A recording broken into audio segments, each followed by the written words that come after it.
सबसे पहली बात हो जाती है कि इस बीमारी में, कोरोना में, हम सभी जानते हैं कि हमें केयरफुल रहना बहुत ज़्यादा ज़रूरी है, हमें अलर्ट रहना बहुत ज़्यादा ज़रूरी है। तो अलर्ट हमें हर स्टेज पे रहना है, हर लेवल पे अलर्ट रहना है और हर एक सिचुएशन पे अलर्ट होना है, हर एक सिम्टम पे अलर्ट होना है। कोशिश तो करनी चाहिए कि हम अपने अलर्टनेस से इस बीमारी से ही दूर रहें, लेकिन जब ज़रूरत पड़ती है, जब ये बीमारी आपके पल्ले पड़ ही जाती है, तो उसके बाद आपको क्या चीज़ें करनी चाहिए। मैं बात करूंगी आज रेमडेसिविर की, जिसका मैंने खुद एक अनुभव किया है। रेमडेसिविर के लिए जितनी ज़्यादा भागदौड़ लोगों के बीच में है, जितनी ज़्यादा लोग आपाधापी में हैं, लोग पैनिक हो रहे हैं,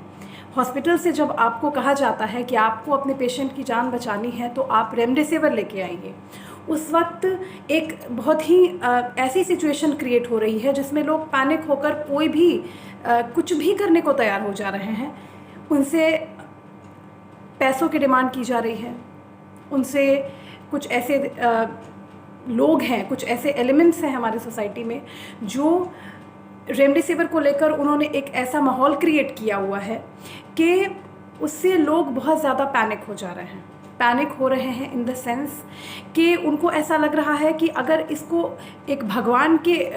वरदान के रूप में कहीं से भी इसको अवेलेबल करवा देंगे और अपने पेशेंट को हम देंगे तो शायद हमारा पेशेंट बच जाएगा। कुछ हद तक इसमें सच्चाई है, कुछ हद तक ऐसी बात है कि रेमडेसिविर आपके पेशेंट की जान बचाता है, लेकिन ये बहुत ज़्यादा मायने रखता है कि आप उसको उसकी बीमारी पे के किस स्टेज पर रेमडेसिविर दे रहे हैं। ये बहुत ज़्यादा मायने रखता है कि आपका रेमडेसिविर ओरिजिनल है या नहीं, क्योंकि ब्लैक मार्केटिंग की वजह से और डुप्लीकेट्स की वजह से इतने ज़्यादा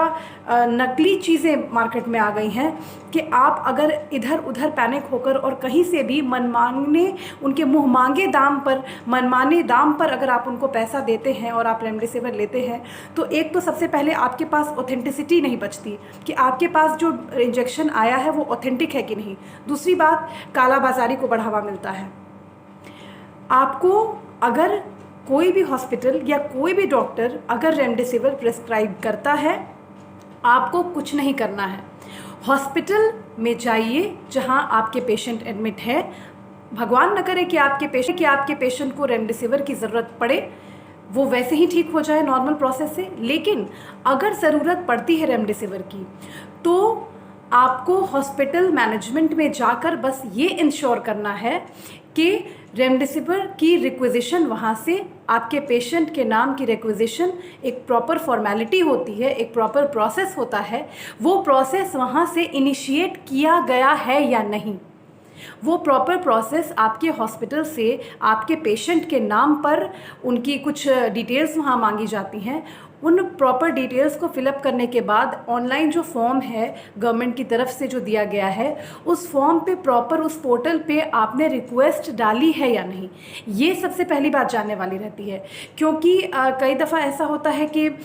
इतनी ज़्यादा लोड बढ़ गई है हॉस्पिटल्स पे और इतने ज़्यादा स्टाफ्स की कमी है कि वो कई बार ऐसा हो सकता है कि जहाँ सैकड़ों और बहुत सारे संख्या में जहाँ पेशेंट्स एडमिट है तो वहाँ नाम स्लिप हो सकता है कि एक आध नाम इधर उधर हो सकते हैं। आपको कुछ नहीं करना है, बस एक बार प्यार से आप पोलाइटली हम्बली जाके वहाँ आप मैनेजमेंट से एक बार पता कर लीजिए कि आपके पेशेंट की रिक्विजिशन फॉरवर्ड की गई है या नहीं। अगर आपके पेशेंट की रिक्विजिशन जो है, आपकी पेशेंट की रिक्वेस्ट जो है रेमडेसिविर की, जो भी जितनी भी वायल्स की उन्हें ज़रूरत है वो वायल वहाँ पर रिक्वेस्ट गया है, गवर्नमेंट को फॉरवर्ड किया गया है या नहीं। उसके बाद जब ये आपको इंश्योर आप कर लेते हैं, आप जब उसका कुछ भी, यहाँ पे तो हॉस्पिटल मैनेजमेंट इतने ज़्यादा कोऑपरेटिव हैं कि अगर आप उनसे पोलाइटली रिक्वेस्ट करेंगे तो वो आपको एक स्क्रीनशॉट या एक जो आपके एक, क्योंकि इमोशनल तौर पे भी हमें उतना ज़्यादा ही मतलब स्टेबल रहना है,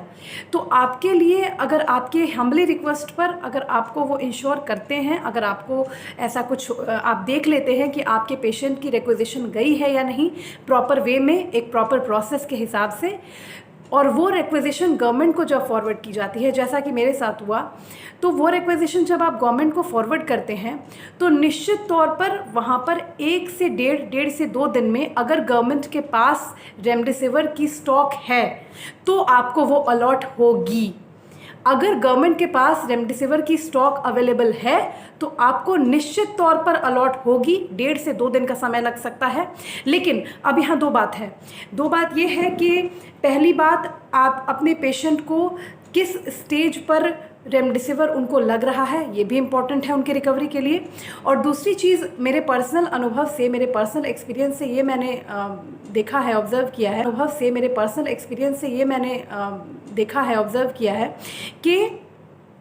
आप की जो रेमडेसिविर है वो अगर आप गवर्नमेंट से आप लेते हैं, क्योंकि मैंने 1-2 केसेस ऐसे भी सुने जहां पर रेमडेसिविर उन्होंने 50,000 60,000 और जो भी मुँहमांगे दाम पे ब्लैक मार्केटिंग में मिल रहा है,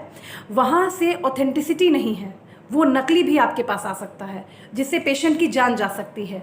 तो आपके पास क्या लगा, आपके पास क्या रहा? आपके पास ना आपका पेशेंट रहा और आपके पैसे भी गए।